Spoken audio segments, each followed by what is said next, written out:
doctores, vamos a proceder a resolver y comentar la evaluación diagnóstica de la segunda vuelta, lo concerniente a los capítulos de obstetricia y gastroenterología. ¿Ya? Recuerden que todas estas preguntas, cada docente las ha desarrollado con la finalidad de ver, pues, qué tal hemos llevado la primera vuelta, ¿no? Ya que justamente la idea es ver cuánto hemos avanzado en lo que respecta al repaso, ¿ya?, de los temas. Entonces, es una forma también de recordar estos capítulos según las preguntas que vamos a comentar, ¿ya? Bien, en la primera parte vamos a ver preguntas de obstetricia. Acá, primera pregunta de fisiología, dice, señale la respuesta correcta con respecto a la fisiología del embarazo, ¿no? Y acá vamos a recordar algunos procesos como la fecundación. Ustedes recordarán en la fecundación, ¿no es cierto?, hay 3 procesos. Lo que viene a ser la penetración de la corona radiada, la penetración luego de la zona pelúcida, y finalmente la fusión de los pronúcleos, ¿no es cierto? Este proceso de fecundación, recuerden que dura 24 horas y se produce en el tercio externo de la trompa de Falopio, en la ampolla, ¿no? Y en uno de estos 3 procesos se produce la reacción acrosomal. ¿Dónde? Cuando se atraviesa la zona pelúcida. Recuerden, cuando se atraviesa la zona pelúcida, se libera una serie de enzimas hidrolíticas para atravesar la zona pelúcida, ¿no? En la corona radiada está la hialuronidasa, ¿ya? Y acá es la reacción acrosomal. 2 reacciones te tenías que acordar en la zona pelúcida, la reacción acrosomal y la reacción de zona, ¿no?, que es la que evita la polispermia, recuerden, ¿ya? Entonces, esa es la respuesta correcta, ¿no? La reacción acrosomal libera enzimas durante la fecundación, ¿no? Porque el acrosoma es el lisosoma, recuérdate, del espermatozoide. El blastocisto se implanta en el endometrio del útero en el fondo al 6º, 7º día postfecundación, no al 9º. ¿El citotrofoblasto produce beta-HCG? No, el sincitio trofoblasto. El sincitio, no el cito. ¿La arteria umbilical transporta oxígeno? Falso, la arteria umbilical transporta CO2. El que va a transportar oxígeno, recuerden, es la vena umbilical. Recuerden que hay una vena y 2 arterias, ¿verdad? El signo de Mickey Mouse, ¿se acuerdan? Una vena y 2 arterias. ¿Y el flujo uteroplacentario en términos 25? No. ¿Cuánto se lleva el útero a término? 15% del gasto cardíaco, ¿verdad? Ya está, la respuesta es la A. Señale la respuesta correcta con respecto a la fisiología del embarazo. Nuevamente, seguimos acá con signos diagnósticos de embarazo. ¿Cómo se llama la ocupación del fondo de saco lateral? Eso, recuerden, se llama signo de Noble-Boudin. Signo de Noble-Boudin, ¿correcto? El signo de Noble-Boudin es la ocupación del fondo de saco lateral. El signo de McDonald, recuerden, es la fácil flexión. Cuando te hablo en flexión, es McDonald, ¿no?, del cuerpo sobre el cuello del útero. ¿La línea bruna qué es? La línea bruna es un signo presuntivo, porque es dermatológico. Y no es por estímulo de progesterona, es por estímulo de estrógeno. El cloasma sí es por progesterona, ¿ya? Esa coloración o esa mácula que aparece en las mejillas, llamado cloasma gravídico, es por progesterona. Pero la línea bruna, el eritema palmar, las estrías, eso es por estímulo estrogénico. ¿El signo de Godel es probable? Sí, los signos genitales son probables, recuerden, ¿no? Los cambios genitales, en este caso Godel, es cuando el cuello está blando, ¿no es cierto? El cérvix blando. La hormona más importante del embarazo es la beta-HCG. Falso. La beta-HCG sirve para el diagnóstico precoz del embarazo. La hormona más importante del embarazo es la progesterona. Progesterona. ¿El periodo más crítico para las anomalías congénitas es el periodo fetal? No, es el periodo embrionario, que va de la 3ª a la 8ª semana, ¿no? Ahí se da el proceso de morfogénesis, histogénesis. Entonces, cómo se desarrollan los tejidos, los sistemas, ese es el periodo más crítico para las anomalías congénitas, ¿no? Seguimos con fisiología. La unidad funcional de la placenta se denomina vellosidad coreal. terciaria. Terciaria es la madura, ¿no? Primaria, no. Primaria simplemente tiene citotrofoblasto, la secundaria tiene citotrofoblasto y tejido conjuntivo, pero ya la terciaria, ¿porque es la madura? Porque tiene eje vascular. Por lo tanto, va a haber intercambio de sustancias, ¿no? Y eso es lo que lo hace ya la unidad funcional. Es la vellosidad coreal terciaria, porque tiene eje vascular. ¿El líquido amniótico a partir de las 20 semanas se produce por la placenta? No, es por el feto. Es orina del feto.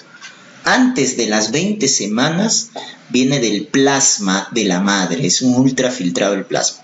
Pero pasadas las 20 semanas ya es orina del feto, ¿no? O sea, pasadas las 20 semanas el que produce el líquido amniótico es el feto. Los gases en el feto con la madre, ¿qué intercambio siguen? Difusión simple. Eso es correcto.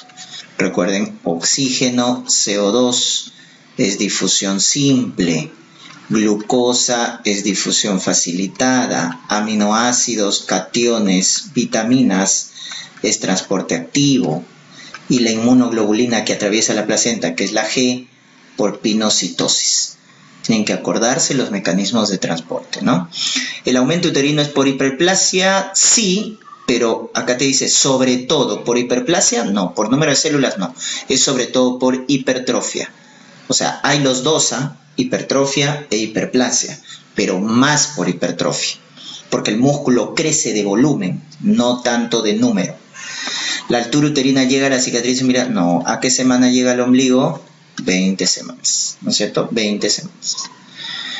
Muy bien, seguimos con fisiología. ¿La persistencia del saco vitelino produce el uraco? No, el uraco es la persistencia ¿de quién? De alantoides, ¿no?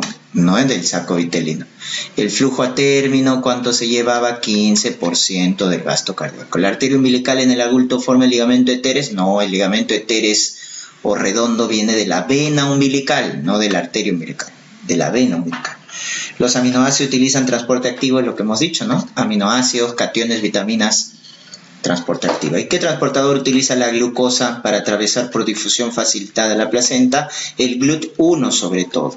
Y a partir de las 20 semanas, el GLUT4, que depende de la insulina, ¿ya? Pero el transportador es el GLUT1 principalmente, pero a partir de las 20 semanas el GLUT4. Adaptación fisiológica, cambios fisiológicos normales excepto. A ver, en una gestante de 25 años con peso de 86 kilos y talla 1,52 m, entonces si tú tienes el peso y tienes la talla, ¿qué puedes calcular? El índice de masa corporal. Entonces dividen el peso sobre la talla, ¿no es cierto? Sobre la talla, y si ustedes hacen eso, peso sobre talla al cuadrado es el índice de masa corporal. Cambiando los datos les va a salir un IMS de 37, ¿ya? De 37. O sea, la paciente está en obesidad, más de 30 obesidad, ¿verdad? Un IMS más de 25 sobrepeso, más de 30 obesidad, ¿correcto? Entonces, acá faltó completar, ¿no? La ganancia ponderal debe estar entre 5 a 9 kilos, pues, ¿no? Promedio 7 kilos, ¿ya? En una paciente obesa, el promedio de ganancia 7 kilos, 3,5 a 9, ¿ya? Por tanto es correcto. La presencia de soplo sistólico en el borde external, puede haber soplo sistólico. Lo que es patológico es diastólico, ahí sí no. ¿Hay aumento de la resistencia hasta aproximadamente 20? No, eso es falso. Recuerden que la progesterona relaja el músculo liso de los vasos y que produce vasodilatación, con lo cual baja la resistencia vascular periférica y baja la presión arterial, sobre todo en el primer y segundo trimestre. En el último trimestre aumenta la presión y la resistencia por caída de la progesterona, pero en el embarazo en general la resistencia cae porque la progesterona dilata los vasos. Esa es la falsa, entonces no hay aumento de la resistencia y disminución por vasodilatación. ¿Aumenta la fosfatasa alcalina? Sí. En la ecografía puede haber dilatación pilourinaria derecha leve, eso es correcto. Recuerden que el útero gira a la derecha, hace una dextrorotación y comprime más el uréter derecho, ¿no? Por eso se dilata. Eso también es verdadero. Falso es la C. Seguimos. ¿Cuál es lo correcto? ¿Aumenta la creatinina? Falso. Recuerden que aumenta la tasa de filtración glomerular porque aumenta el flujo sanguíneo renal, ya que está aumentado el gasto cardíaco en la gestante. Entonces, como el gasto cardíaco aumenta en la gestante, su flujo sanguíneo renal y la tasa de filtración aumentan. Por lo tanto, ¿qué pasa con la creatinina, la urea, el ácido úrico a nivel sérico? Disminuye, ¿ya? Entonces, esto es falso. ¿Hay hemoconcentración? Falso, pues el plasma aumenta 45%, el glóbulo rojo 33%. Entonces, ¿cuál es la conclusión? Hay una hemodilución. Baja fibrin, falso. El embarazo es un estado protrombótico, aumentan los factores de coagulación, sobre todo el fibrinógeno. ¿Las transaminasas aumentan? No, las transaminasas y la bilirrubina se deben mantener constantes, no deben cambiar. Y a nivel pulmonar, el volumen residual disminuye. Eso es correcto, ¿no? Recuerden, el volumen tidal o volumen corriente o volumen de ventilación aumenta y el que baja es el residual, ¿no? Ese es un cambio que deben recordar a nivel pulmonar. Señale lo correcto durante el embarazo. A ver, ¿la ganancia ponderal promedio es de 9 kilos cuando el IMS es normal? No, eso era en obesidad, ¿no? De 5 a 9 kilos en obesidad. Pero si es normal, la ganancia debe ser de 11.5 a 16 kilos. Promedio 12 kilos. ¿Cuándo? Cuando el IMS es normal. En el último trimestre, entonces esto es falso, en el último trimestre del embarazo debe aumentar 300 kilocalorías, eso es correcto, ¿no? Una mujer normal consume 2.200 kilocalorías. Y una gestante, ¿a cuánto debe aumentar? A 2.500. O sea, debe aumentar 300, sobre todo en el último trimestre. ¿Qué vitamina es teratogénica en exceso? La vitamina A, recuerden, el retinol, ese es el teratogénico, no el D. ¿Los requerimientos de calcio deben empezar en el primer trimestre? No, es a partir de las 20 semanas, ¿ya? En cambio el hierro a partir de las 14 semanas, ¿no? Calcio a partir de las 20, hierro a partir de las 14. ¿Y folato para qué damos? Para prevenir los defectos de tubo neural, ¿no? Si es de bajo riesgo, ¿cuánto damos? 0.4 miligramos, no 4. 4 miligramos es cuando es de alto riesgo, cuando ya tuvo un hijo con defecto de tubo neural o cuando está tomando anticonvulsivantes. Ahí aumentamos la dosis. Pero si es de bajo riesgo, 0.4 miligramos, o también te pueden decir así, 400 microgramos. Es lo mismo, ¿correcto? Señala respuesta correcta con respecto a la nutrición. Seguimos con nutrición. El hierro debe darse a partir de las 14 semanas. Sí, ¿cuánto es? 60 miligramos. Esa es la respuesta correcta, ¿no? 60 miligramos por día. Eso se cubre con una tableta de sulfato ferroso. Tableta que viene de 300 miligramos. Gestante de alto riesgo debe recibir 180 de hierro elemental al día. Falso. Si es de alto riesgo, el doble es 120 miligramos al día. El suplemento de calcio no tiene ningún beneficio, eso es falso. Sí, hay que darlo a partir de las 20 semanas. El folato previene los defectos de tubo neural, es verdadero, pero ¿hasta cuánto? Hasta en un 50%. ¿Ya? Previene los efectos de tubo neural. Y el metabolismo en la gestante sí está aumentado, aumenta hasta el 20% el metabolismo basal. Señale la respuesta correcta con respecto al diagnóstico del embarazo. A ver, dice, ¿los cambios de piel como la línea bruna son probables? Falso. Todo lo que es piel, ¿qué es? Presuntivo. Mama y piel es presuntivo, recuerden. Cambios genitales, beta-HCG, peloteo, eso es probable. Noble budín, ¿era la fasciflexión? No, noble budín era la ocupación de fondo de saco lateral. La fasciflexión es McDonald. Los latidos con el ecodoppler, ¿a partir de qué semana podemos ocultarlo? Sexta semana, ¿no? Recuerden, a partir de 4 semanas, saco gestacional. Quinta semana, embrión. Y puedo medir la longitud craneocaudal. Y a partir de sexta semana, los latidos. Las 8. Peloteo es signo probable, eso es correcto, ¿no? Peloteo es el exceso de líquido que hay, líquido amniótico, con respecto a la masa embrionaria, ¿no? O sea, el feto está flotando en líquido y eso da una especie de peloteo. ¿Y el beta-HCG confirma? No, el que confirma es la ecografía transvaginal. El beta-HCG solo hace diagnóstico precoz. Muy bien, respuesta correcta con respecto al diagnóstico. ¿El saco aparece a la tercera semana? No. Hemos dicho cuarta semana y media aparece saco gestacional. Ojo por ecografía transvaginal, que es la que tiene mayor resolución. Pico de secreción de beta-HCG, no, es a la 10ª semana, primer trimestre. La leucorrea blanca fluida es fisiológica, sí. Hay leucorrea fisiológica en la gestante, ¿no? El útero irregular es el signo de Pisz-Kazakh. Pisz-Kazakh, ¿ya? Es cuando se palpa el pulso de la arteria uterina, ¿no? Si se palpa el pulso de la arteria, ese es signo de Oceano. Los movimientos fetales aparecen a partir de las 5 semanas, no, aparecen a partir de las 20 semanas en multípara y 22 semanas en nulípara, ¿no? Y son probables si son percibidas por la mamá. Si el médico percibe, eso es confirmatorio. Si era la respuesta correcta con respecto a la evaluación gestacional. A ver, el número de control mínimo en una gestante de bajo riesgo según la norma técnica de MINSA, ¿no es cierto? ¿Cuántos son? Según la norma técnica de MINSA, son 6. Si es adolescente, son 7, ¿no es cierto? Ya está.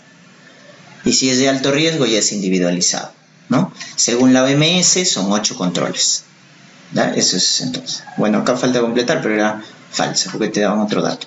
El primer control, es importante solicitar examen de orina y urocultivo. Eso es correcto. En el primer control hay que pedir grupo sanguíneo, glucosa en ayunas, examen de orina, urocultivo, PAP, VIH, ELISA, ¿no? Para VIH, etc. Alerta, que es el color amarillo, el cuadrito amarillo en la cartilla perinatal. En la gestante es cuando tiene antecedente de aborto recurrente, no. Aborto recurrente ya es rojito, que es seguimiento continuo, ¿no?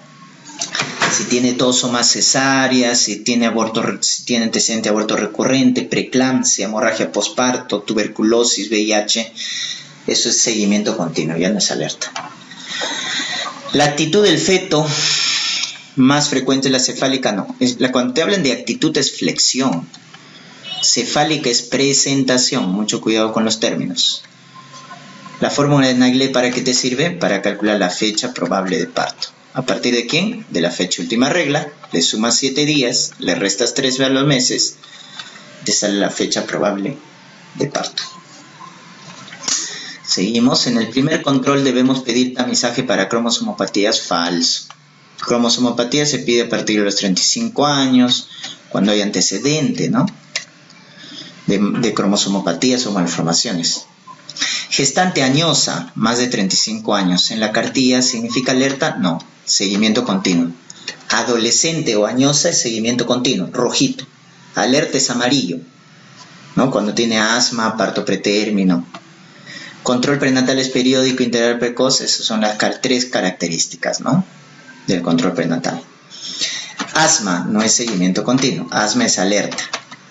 Control de las últimas semanas debe ser más estrecho. Conforme nos acercamos a término, doctores, control debe ser más continuo, no alejado.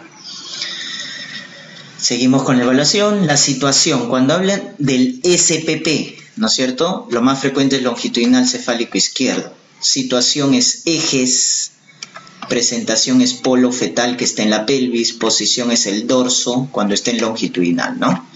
Entonces, situación no es dorso, dorso es posición. Ejes es situación, eje de la madre con respecto al eje del feto. ¿La variedad de posición más frecuente es occipito ilíaco izquierdo posterior? No, es la anterior. ¿El conjugado más importante es el diagonal? No, el diagonal mide 12 centímetros. El más importante es el estrecho. ¿Quién es el estrecho? El obstétrico, que mide 10.5, ¿no? 1.5 menos. No es el diagonal, es el obstétrico, porque tiene menor medida. El principal marcador de cromosomopatía en el primer trimestre es la proteína placentaria tipo A. No, entre ecografía y marcador bioquímico, ¿quién gana? La ecografía. Y dentro de la ecografía, ¿cuál es el mejor marcador de todos? La translucencia nucal, que tiene una sensibilidad del 70% para síndrome de Down, ¿no? Entonces, si me preguntan el principal marcador de cromosomopatía en el primer trimestre es el ecográfico, translucencia nucal. Ahora, si me hubieran dicho del bioquímico, ¿cuál es el principal marcador de cromosomopatía? Estaba bien, proteína placentaria, pero bioquímico. Porque el ecográfico es el que gana. ¿La ecografía más rentable para el diagnóstico de malformaciones segundo trimestre? Sí, porque la del segundo trimestre nos ve sobre todo morfología. ¿Ya? Esa es la respuesta correcta. Señale lo correcto respecto a la evaluación. Seguimos en vértex, que es cefálico, ¿no es cierto? ¿Produce prolapso de cordón? No, el prolapso de cordón se produce en un podálico. Cefálico hay menos riesgo. La primera maniobra de Leopold determina posición. No, posición es segunda maniobra. La primera determina la altura uterina. La tercera presentación, la cuarta encajamiento, ¿no? Eso de memoria. La cuarta maniobra se determina a partir de las 20 semanas. No, Leopold se hace a partir de las 26 semanas, recuerden.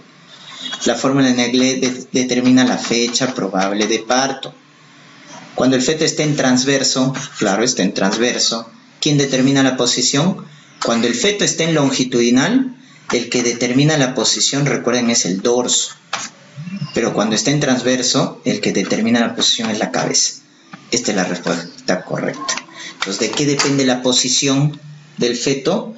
La posición del feto, ¿ya? Depende de la situación. Si la situación es longitudinal, la posición lo determina el dorso. Si está transverso, lo determina la cabeza. ¿La prueba basal en el monitoreo fetal es el test no estresante? No. Primero es el autocontrol de movimientos fetales, ¿no? Luego ya viene la emergencia, el test no estresante. Si el test no estresante sale alterado, ahí pedimos recién el test estresante o perfil biofísico fetal. Esa es la secuencia, ¿ya? Entonces, no es el test estresante la prueba basal, ¿no? La pérdida de volumen amniótico traduce alteración aguda del bienestar. No. Cuando se pierde líquido, o sea, cuando hay oligohidramnios, eso significa hipoxia crónica, no aguda. Sufrimiento fetal agudo es cuando se alteran los latidos cardíacos. En cambio, líquido, hipoxia crónica. ¿Te acuerdas las categorías? Categoría 3, que era hipoxia, ¿no? DIP2, que es sufrimiento fetal, desaceleración tardía, más ausencia de variabilidad. Eso está bien. La presencia de DIP2, DIP3, ausencia de variabilidad, bradicardia, patrón sinusoidal es categoría 3, recuerden. Perfil biofísico evalúa 5 parámetros, donde la reactividad cardíaca es la que aparece más temprano. No, la que aparece más temprano es el tono, que aparece a la semana 7. La reactividad es el primero en alterarse, lo que les mencionaba. En una hipoxia aguda, lo primero que se altera es la reactividad cardíaca. Y lo que aparece más temprano en la vida uterina es el tono fetal. Puntaje 8 de 10 en el perfil biofísico con líquido amniótico normal, eso es como si fuera un puntaje 10 de 10. Por lo tanto, ¿qué debemos hacer? Continuar con el control prenatal. ¿Terminamos? No, terminas cuando es 8 de 10 con oligohidramnios. O ya 6, 4, 2 de 10. Ahí sí terminas el embarazo. Pues si te dicen 8 de 10 con un líquido amniótico normal, continúas el control. Señala lo correcto. El estrecho inferior se ubica en el estrecho inferior, se ubica el diámetro interespinoso. Correcto, interespinoso. El interespinoso es el de las espinas ciáticas, ¿no? ¿Y eso dónde está? En el plano medio. En el plano inferior está el diámetro biisquiático, el de las tuberosidades isquiáticas. El diámetro de mayor medida en la cabeza fetal es el occipito mentoniano, que mide 13.5. No occipito frontal. El occipito frontal mide 12. El occipito mentoniano es entonces esto es falso. ¿El SOP mide 12.5? No, el SOP mide 9.5. Suboccipito bregmático, ¿no? El biciático mide 10.5, sí. Igual que el conjugado obstétrico, mide 10.5. El vía acromial de los hombros, ¿cuánto mide el de los hombros? 12 centímetros, ¿ya? Repasen diámetros. Pasamos a parto. Nos dice acá la dominancia de la contracción uterina es en el segmento uterino inferior. Falso, en el fondo uterino. En el cuerno derecho está el marcapaso. ¿Cuánto dura el expulsivo en una multípara? 1 hora. Respuesta correcta. En una nulípara dura 90 minutos. Según la OMS, ¿cuánto es la dilatación? Es 1 centímetro por hora, doctores. ¿Cómo determinas la actividad uterina? Multiplicando frecuencia por intensidad. No es frecuencia por tono, es frecuencia por intensidad. Cuando decimos encajado, estación 0 de Lee o tercer plano de Hodge. Cuando el diámetro biparietal llega a las espinas ciáticas. Eso es encajado. Entonces, plano 0 de Lee o tercer plano de Hodge. Señale respuesta correcta. Con respecto al parto eutóxico, la mínima actividad uterina para iniciar el parto es 120 unidades de Montevideo, no. ¿Cuánto es la frecuencia mínima? 3 contracciones. ¿Cuánto es la intensidad mínima? 30. Entonces, frecuencia por intensidad, 90 unidades de Montevideo es lo mínimo para iniciar trabajo de parto, no 120. ¿La flexión acomoda el diámetro vía acromial? No. La flexión acomoda el diámetro de presentación. De occipito frontal lo cambia a SOP. ¿Cuánto medía el occipito frontal? 12. Lo cambia a SOP, que va a medir 9.5, ¿no? Entonces, ¿qué es lo que hace la flexión? Acorta el diámetro de presentación. ¿El último movimiento cardinal del parto es la extensión? No, es el expulsivo, que es la salida de los hombros. ¿El tono uterino cuánto mide? De 8 a 12, ¿no? Promedio 10 milímetros de mercurio. En el expulsivo, ¿qué maniobra se hace? Maniobra de Ritgen, que es controlar la salida de la cabeza del feto. Brand-Andrews es para el alumbramiento. ¿Ya? Es para desprender la placenta. La compresión suprapúbica y traccionamos el cordón. Maniobra de Brand-Andrews. Señale la respuesta correcta. Seguimos con parto eutóxico. El punto de referencia en vértex, que es cefálico, hemos dicho, no es fontanela mayor, es fontanela menor, fontanela posterior, también llamado occipucio. Ese es el punto de referencia, ¿no? Cuando está cefálico, flexionado. Asinclitismo anterior, entonces si esto es pubis, doctores, y esto es sacro, ¿no es cierto? Asinclitismo anterior quiere decir que la sutura se va hacia atrás, con lo cual expone el hueso parietal anterior. Por eso se llama asinclitismo anterior, porque se palpa el hueso parietal anterior. Entonces miren qué pasa con la sutura. Se acerca al promontorio del sacro, recuerden la primera vértebra sacra es el promontorio, y se aleja de pubis. Ese es el asinclitismo anterior, ¿no? Se acerca al sacro, al promontorio, y se aleja de pubis. A ver, la sutura sagital se aproxima a pubis, falso, se aleja de pubis. ¿La flexión acorta el diámetro de presentación a occipito frontal? No, pues pasa de occipito frontal a suboccipito pregmático. En el expulsivo se realiza la maniobra de Ritgen, eso es correcto, lo que hemos mencionado, ¿no? En la episiotomía, ¿qué músculo se secciona? No es el pubo rectal, es el bulbo cavernoso y el transverso superficial del perineo. ¿Ya? Bulbo cavernoso, transverso superficial del perineo. Pubo rectal no. Señale la respuesta correcta. Seguimos con el parto eutóxico. El cortisol no tiene importancia en el parto. Eso es falso.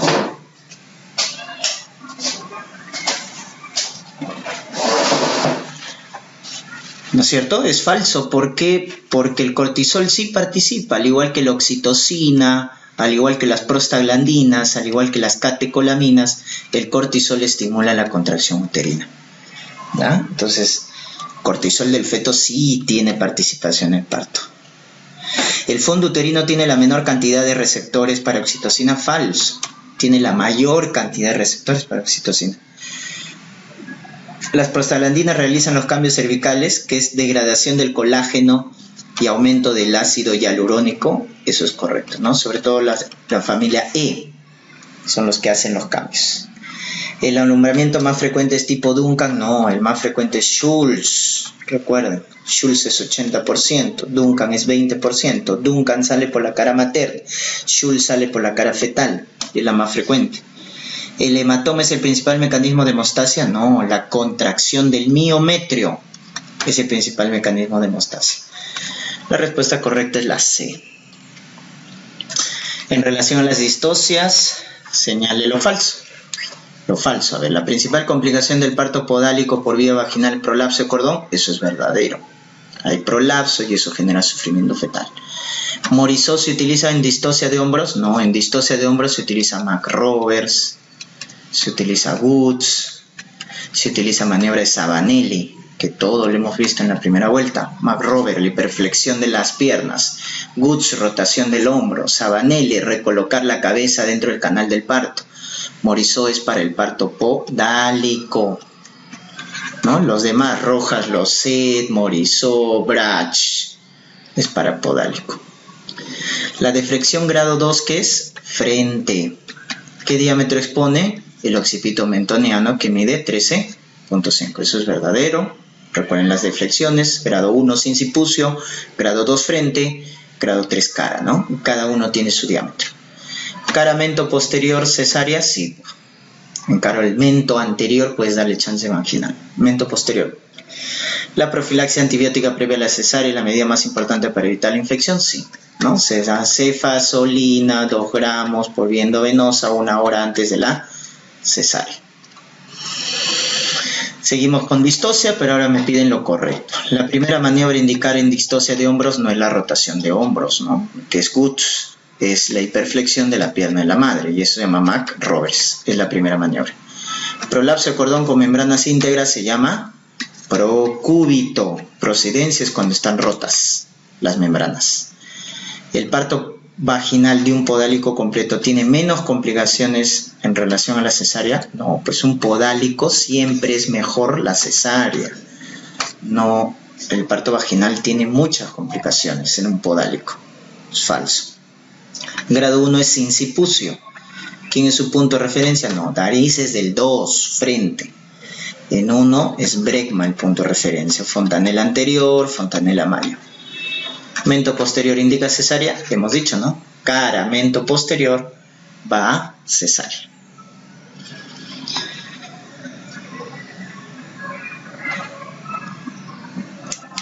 En relación a las distocias dinámicas, señale lo verdadero. ¿El DCP es una causa de hipodinamia primaria? No, falso, es secundario.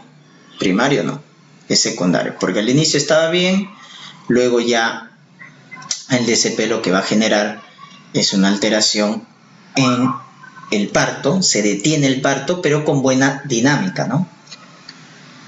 Lo más frecuente es la hipodinamia secundaria, eso es correcto, ¿no? O sea que al inicio estaba bien la contracción, pero luego se fatiga, se cansa.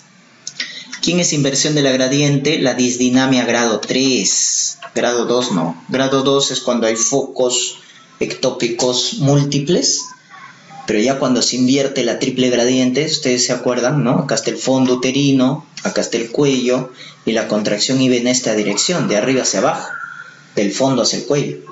Cuando se invierte esta gradiente, eso es disdinamia grado 3.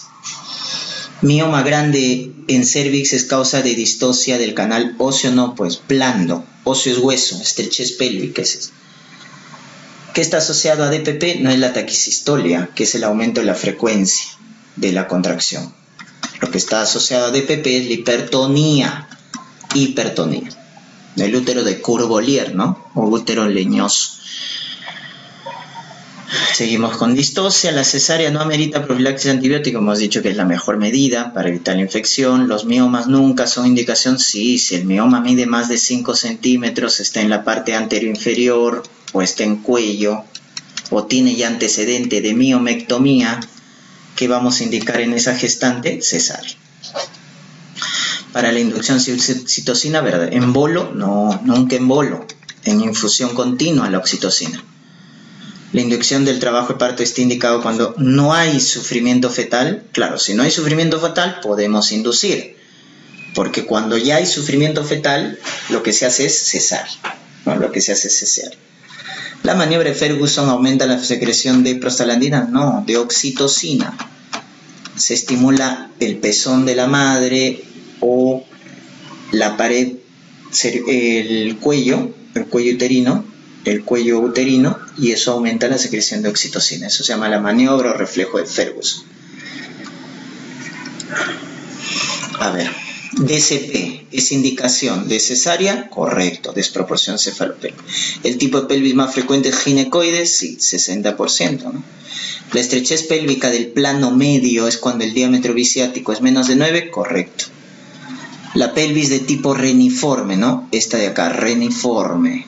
¿Cómo se llama? Platipeloide, que es la más distóxica. No, la androide es la triangular. Esa es la androide, la que tiene paredes pélvicas que convergen. Y causa distosia el canal blando es la presentación de un condiloma gigante. Eso es verdadero, claro. Canal blando, pues, tumores, miomas, condilomas. Ya está, me piden lo falso, ¿no? Claro, lo falso es la D. Todo lo demás son verdaderos, ¿no? Porque la pelvis de tipo reniforme es platipeloide, no androide. ¿Cuál de las siguientes indica estrechez pélvica? Interespinoso es el biciático del plano medio, cuando es menos de 9 centímetros.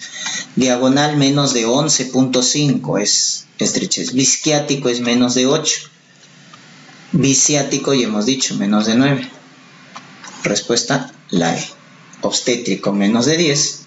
Estrechez pélvica, ¿no? Recuerden la formulita. 10, 9, 8. Arriba, ¿quién A? Conjugado obstétrico. Al medio, el biciático.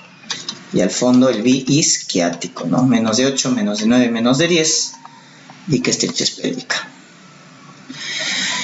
Muy bien, gestante con diagnóstico de infección por VIH.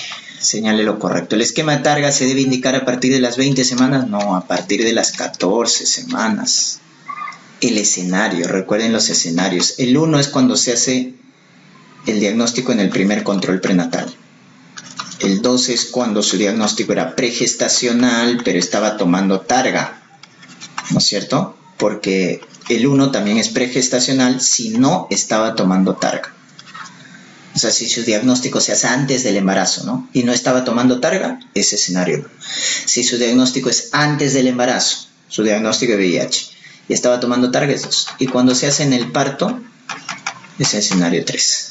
Entonces, escenario 2 es cuando su diagnóstico es pregestacional, pero no estaba recibiendo Targa. Falso. Debería estar recibiendo Targa. Al recién nacido se debe indicar antirretrovirales en las primeras 24 horas, ¿no es cierto? Sidobudina, nevirapina, lo que se emplea. Parto vaginal es cuando ya inicia trabajo de parto, no. Cuando la dilatación es más de 4 centímetros o las membranas están rotas más de 4 horas, indicamos parto vaginal. Pero no basta con que inicie trabajo de parto. Tiene que estar en fase activa. ¿Las membranas rotas no aumentan el riesgo de transmisión vertical? Falso, ¿no? Si se rompen las membranas, el recuento CD4 está bajo, la carga viral alta, aumenta el riesgo de transmisión vertical. Seguimos con VIH y gestación. La cesárea está indicada cuando inicia la fase activa del trabajo de parto. Eso es correcto, porque si inicia la fase activa ya es dilatación más de 4. Y ahí indicamos qué cosa, parto. Ah, no, esto está mal. No es cesárea, es parto vaginal. Cuando ya inicia fase activa, parto vaginal. Ya no cesárea, lo que hemos mencionado. La ruptura de membranas empeora el pronóstico. No empeora, falso. Sí empeora, porque aumenta el riesgo de transmisión. La lactancia materna cruzada podría intentarse. Cruzada es por otra mamá, ¿no? Por otra gestante, por otra puérpera. Entonces, eso es falso. Pues la lactancia materna está... Tanto la directa como la cruzada están contraindicadas. Tanto la directa como la cruzada. Se tiene que utilizar fórmula maternizada. El escenario 3 se indica recién nacido, sidobudina más nevirapina. Eso es correcto. Cuando a la gestante se le diagnostica de VIH durante el parto, al recién nacido hay que darle sidobudina y nevirapina. El recuento de CD4 no es útil, sí, porque me va a evaluar el pronóstico, ¿no? Con relación al tratamiento de TB en una gestante, señale lo incorrecto. En caso de TB latente, se emplea isoniazida más rifampicina por 9 meses. No, pues si es TB latente, solo se da isoniazida, ya no rifampicina, solo isoniazida. Eso es lo falso. El esquema de elección en casos primarios es 6 meses, sí. 2 meses de todo, isoniazida, rifampicina, etambutol, piracinamida, y 4 meses el núcleo, ¿no? Isoniazida, rifampicina. Ahora, cuando no hay piracinamida se da 9 meses. 2 meses isoniazida, rifampicina, etambutol, y 7 meses disonacida rifampicina, se aumenta 9 meses. Eso es cuando no hay piracinamida, ¿no? En casos de TB-DBR debe ser individualizado, es correcto. TB es la primera causa de muerte indirecta en el Perú, correcto.